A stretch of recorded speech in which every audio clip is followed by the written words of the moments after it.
మనిషిలో మానవత్వం అంతరించిపోతుంది అనడానికి ఇప్పుడు చెప్పుకోబోయే విషాద కథ ఉదాహరణ. ఉత్తరప్రదేశ్లోని గోరఖ్పూర్లో ఓ యువతి ఓ యువకుడు ప్రేమించుకున్నారు. సదరు యువకుడు ఓ ప్రైవేట్ కంపెనీలో ఉద్యోగం చేస్తున్నాడు. అయితే సదరు యువతి తండ్రి రవీంద్ర సింగ్ ఆ కాలనీలో పలుకుబడి కలిగిన వ్యక్తి. వ్యాపారం చేస్తూ ఉంటాడు. తన కూతురు ఓ రోజున బైక్ మీద వెళుతూ ఉండగా యువతి సోదరుడు అమన్ సింగ్ చూశాడు. ఆ వెంటనే వారిని ఫాలో అయ్యాడు. వారిద్దరిని పట్టుకుని నిలదీశాడు. ఆ సదరు యువకుడిని హెచ్చరించాడు కూడా. ప్రేమ పేరుతో మరోసారి మా సోదరి జోలికి వస్తే చంపేస్తానని బెదిరించాడు. అంతేకాదు యువతి తండ్రి రవీంద్ర సింగ్ కూడా కూతురును బెదిరించాడు. పిచ్చి పనులు చేయొద్దని చెప్పాడు. కానీ సరిగ్గా గత ఏడాది డిగ్రీ ఫైనల్ ఇయర్ పరీక్షలు కాగానే ఏప్రిల్లో తన ప్రియుడితో కలిసి లేచిపోయింది యువతి. దీంతో రవీంద్రతో పాటు అతని కుటుంబ సభ్యులు రగిలిపోయారు. అప్పటి నుంచి కూతురు విషయంలో కానీ ఆమె ప్రియుడి విషయం కానీ ఆచూకీ లేకుండా పోయింది. అయినా కూడా కూతురు గురించి మాత్రం వెతకడం ఆపలేదు. అయితే చివరకు రవీందర్ సింగ్ కుటుంబ సభ్యులకు తమ కూతురును లేపుకెళ్లిన యువకుడి సోదరి లూధియానాలో ఉంటుందని తెలుసుకున్నారు. దీంతో మెల్లిగా ఆమె అడ్రస్ కనుక్కున్నారు యువతి బంధువులు.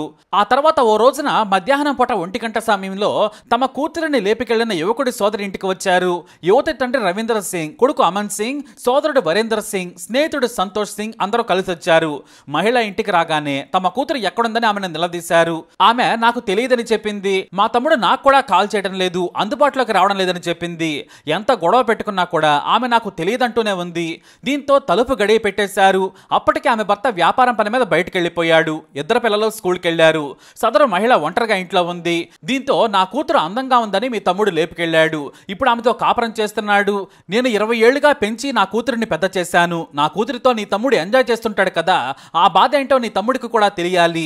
నిన్ను మేము అనుభవిస్తాం. అప్పుడు నువ్వు మీ తమ్ముడికి చెప్పు, నువ్వు అతని కూతురితో ఎంజాయ్ చేస్తే వాళ్ళు నాతో ఎంజాయ్ చేసి వెళ్లారని చెప్పు అని అత్యంత హేయంగా ఆమెను ఒకరి తర్వాత ఒకరు అత్యాచారం చేసి చెరబట్టారు నీచులు. ఇందులో అసహ్యకరమైన విషయం ఏమిటంటే లేచిపోయిన యువత తండ్రి రవీంద్ర సింగ్ తో పాటు అతని కొడుకు అమన్ కూడా తండ్రి తర్వాత కలిసి అత్యాచారం చేశాడు. వద్దని బ్రతిమలాడినా కూడా ఆమెను వదిలిపెట్టలేదు. పైగా ఒకరు అత్యాచారం చేస్తుంటే మరొకరు వీడియో తీస్తూ ఉన్నారు. ఇలా నలుగురు ఆమెపై మూకుమ్మడిగా అత్యాచారం చేశారు. మీ తమ్ముడు 3 రోజుల్లో నా కూతురుని ఇంటికి పంపకుంటే మళ్లీ వచ్చి అత్యాచారం చేస్తానని నీచంగా బెదిరించారు. నువ్వు పోలీసుల దగ్గరకు వెళితే మా దగ్గర వీడియోలున్నాయి, వాటిని సోషల్ మీడియాలో పెడతాం, ఫోన్ సైట్లో అప్లోడ్ చేస్తాం, మా మొహాలు కనిపించకుండా ఎడిట్ చేసి నీ పరువు తీస్తామని హెచ్చరించి మరీ వెళ్లిపోయారు. ఆ అవమాన భారం సదరు మహిళ తట్టుకోలేకపోయింది. భర్తకు కూడా విషయం చెప్పుకోలేకపోయింది. తనలో తానే 10 రోజులు మానసిక వేదనకు గురైంది. పాపం తీవ్రమైన డిప్రెషన్కు లోనే చివరకు భర్తకు చెప్పుకొని బోరున విలపించింది. దీంతో భర్త ఆమెకు అండగా నిలిచాడు. ఇందులో నీ తప్పేమీ లేదు, ఆ నీచులు మానవత్వం మరిచారు, పోలీసులను న్యాయం చేయమని కోరుదామని టిబ్బా రోడ్ పోలీసులకు ఫిర్యాదు చేశాడు. పోలీసులు విచారణ జరిపి నిందితులను అరెస్టు చేసేందుకు యూపీ వెళ్లారు. అంతకుముందే గోరఖ్పూర్ పోలీసుల సాయం కూడా తీసుకున్నారు.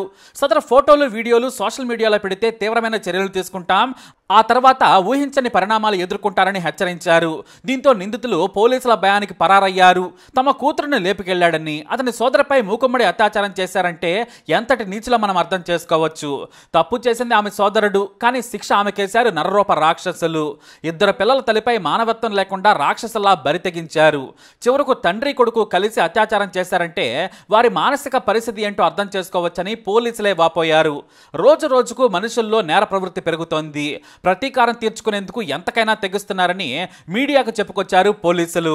మరి వీరిని ఏం చేయాలి, ఎలా శిక్షించాలి? మీ అభిప్రాయాన్ని కామెంట్ ద్వారా తెలియజేయండి. వీడియో అప్డేట్స్ కోసం మై ఛానల్ ఫాలో అవ్వండి. అలాగే తప్పకుండా సబ్స్క్రైబ్ చేసుకోండి.